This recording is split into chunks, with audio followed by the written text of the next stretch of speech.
Assalamualaikum warahmatullahi wabarakatuh. Jumpa lagi dengan aku di Joy Kicau. Teman-teman semua, khususnya ini ya perkicauan semua dimanapun berada ya. Semoga kita diberi kesehatan, diberi kemudahan, dipermudah segala urusannya dan dimurahkan rezekinya. Amin amin ya rabbal alamin. Teman-teman semua, mungkin langsung aja tema ya. Mungkin kita semua para pemain, para kicauannya semua pernah mengalami semuanya lah. Pastol, hilang vektor, hilang gacor, hanya diem dan pelangap pelongo. Nah, pusing kepalanya kan kalau seperti itu kan. Nah, ini aku nggak mau cerita tentang burung siapa dan karakter murid baju apa ya. Ini langsung cerita pengalaman pribadi saja. Pengalaman pribadi. Saya pernah, nggak cuma 1, 2, atau 3 kali ya, sering banget mencetak burung dari trotol sampai pastor kan. Nah, ketika dia udah pasol, udah vektor, udah gacor kan, namanya pemain ya, namanya tukang kantang ya, yang namanya pemain pinggiran apalagi ya. Mohon maaf nih kalau saya itu pemain pinggiran. Kadang-kadang asal burung vektor, asal burung gacor di rumah udah pasti gas. Nggak tahu efeknya nanti burung mau rusak, mau hancur, mau gimana kan, yang nggak tahu ya, namanya belum pengalaman itu sering terjadi dulu sama saya.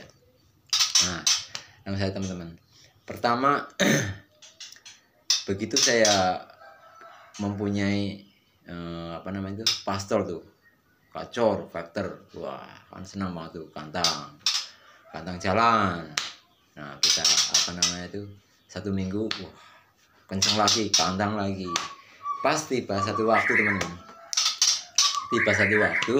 saya di rumah burung masih gacor, udah saya setting, udah saya setel kenceng, saya setting dengan pas takarannya dia.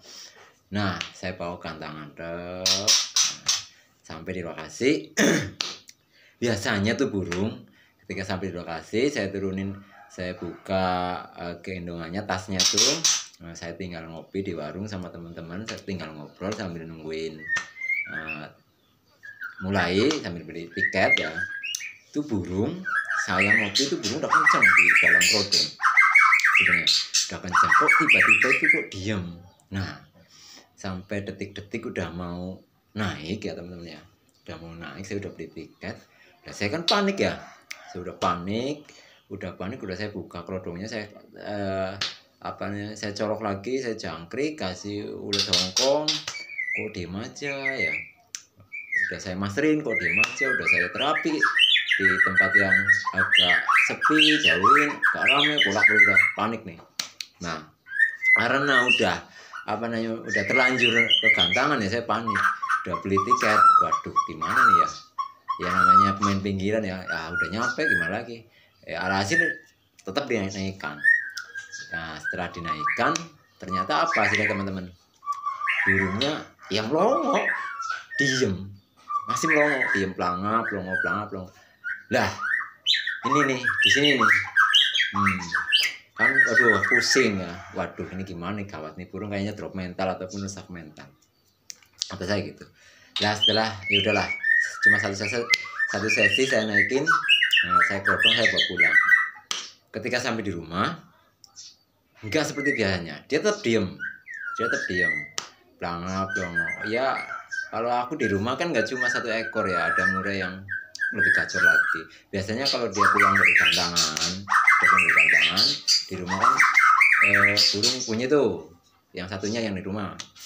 Nah, dia langsung nembak karena masih kondisi masih emosi dari kantangan. Kok ini diem, pelangap pelongo, saya mandiin, masukin rambak segala macam, masih diem. Nah, saya panik teman-teman. Ketika saya biarkan selama 3 hari masih juga seperti itu, waduh parah nih. Ini yang sering terjadi, pasti pikiran saya gitu, ini yang sering terjadi di teman-teman seperti yang dialami semua pemain nih. Pastol, ntar habis pastolnya rusak, ini gara-gara pasti seperti ini nih. Nah, saya berpikir akhirnya di satu ruangan tempat saya, kan nggak cuma dia, ada 3 ekor lah. Nah, saat itu aku berpikir, terus mulai aku burung itu aku singkirin yang 2 itu. Nah, pastolnya saya sendirikan di ruangan itu, di lokasi itu nggak ada masteran yang deket sama dia nggak ada, nggak, apalagi murai, itu saya pindahin ke lokasi lain. Nah, ketika 3 hari teman-teman itu nggak keripik, apalagi nembak, ngeplong aja jarang. Terus saya berpikir akhirnya saya mulai terapi. Pertama gini teman-teman, setelah burung itu digerodong 3 hari, tiga hari lama saya kan nggak bunyi-bunyi. Paginya tuh mulai setelah 3 hari itu, dan saya itu mulai seperti apa namanya tuh, rawatan lagi dia waktu pertama habis selesai mutasi, habis selesai mabuk pastol tuh ya, itu rawatan utama saya kembalikan lagi. Nah, pertama saya buka jam 5 pagi sebelum apa namanya itu, sebelum saya mau embunkan. Tapi sebelum diembunkan saya kasih colok jangkrik 3 tuh teman-teman. Nah, tapi burung masih diam itu kan, selama itu saya udah panik, udah stres. Itu saya kasih colok jangkrik 3, terus saya embunkan.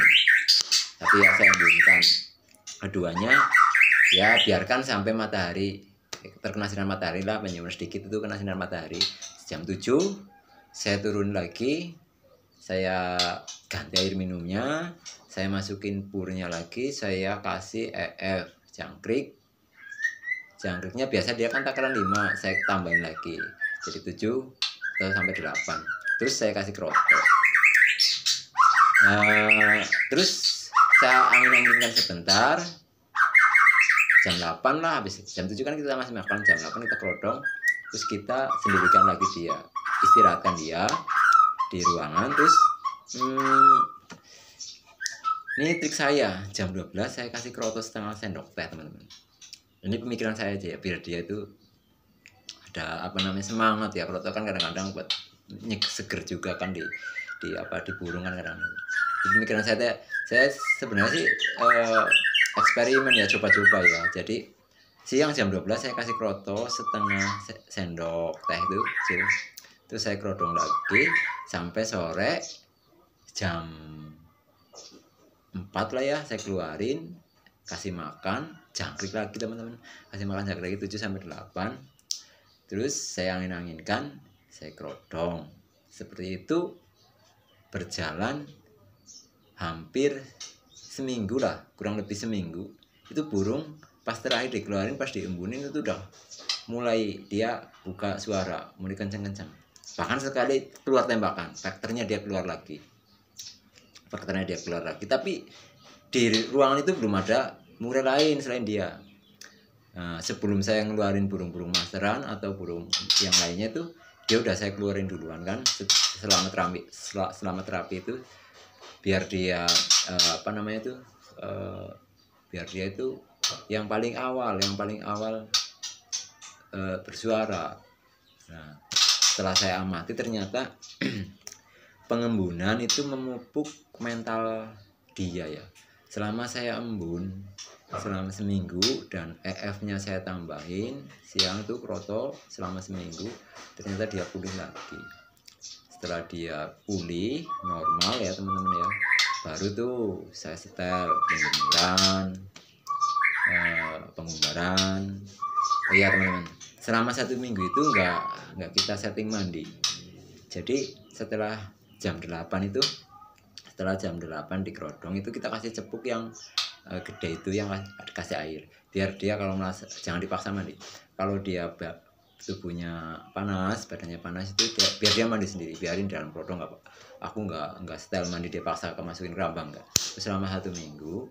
Jadi begini, pagi sebelum dikeluarin diembunkan itu ya, colok jangkrik 3, terus keduanya kan diembun, jam 7 diangkat, colok lagi jangkrik.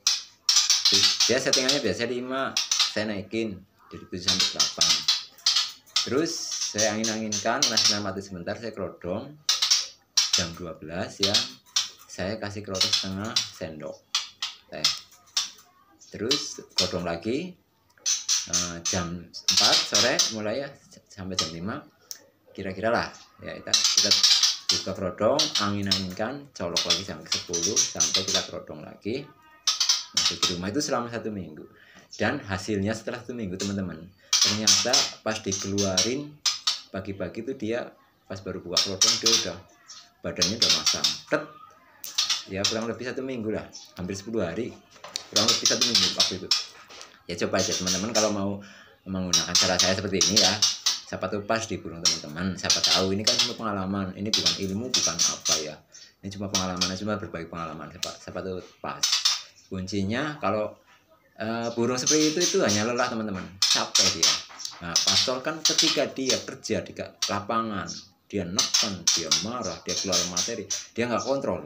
Ketika dia nggak kontrol, tenaganya dikeluarin semua. Alhasil, ya logikanya manusia ketika kerja, dihabisin semua energinya, tenaganya. Besoknya badannya kan terasa nggak enak, ya kan? Ya sama aja lah, ya kan? Burung juga makhluk hidup seperti itu. Ketika dia kerja, kalau emosi darah muda kan dia maunya menang sendiri. Dia emosi keluarin semuanya, dia nggak kontrol. Ya alhasil akibatnya, efek sampingnya, ya kelelahan. Selama pasol itu belum rusak teman-teman, belum rusak mental, belum drop mental. Masalahnya saya pernah seperti itu dan alhamdulillah normal lagi. Tapi kalau dibiarkan, kalau dia udah diem melongo terus di satu lokasi ruangan kita, rumah kita itu ya, dia ada murai lain dan selalu nembak, dia kondisi seperti itu, alhasil pasti setelah dia mabung dia pasti rusak. Dan ketika dia nanti mabung lagi, punya bulu baru lagi, dia kadang-kadang ya itu akibatnya ada yang lowo, ya kan, ada yang ngejar-ngejar lawan karena sudah drop mental atau rusak mental. Jadi teman-teman, pengalaman saya sebelum murai itu rusak mental atau drop mental itu ya sampai seperti itu, ya penanganan saya seperti itu dulu teman-teman. Pemulihannya setting dari mulai pengembunan, embun jam 5, sebelum diembun colok jam 3, kita embun jam 7, kita turunin, kasih EF jangkrik ya kenyang dia, takaran dia, settingan dia kan kemarin 5, kita naikin jadi 7 sampai 8.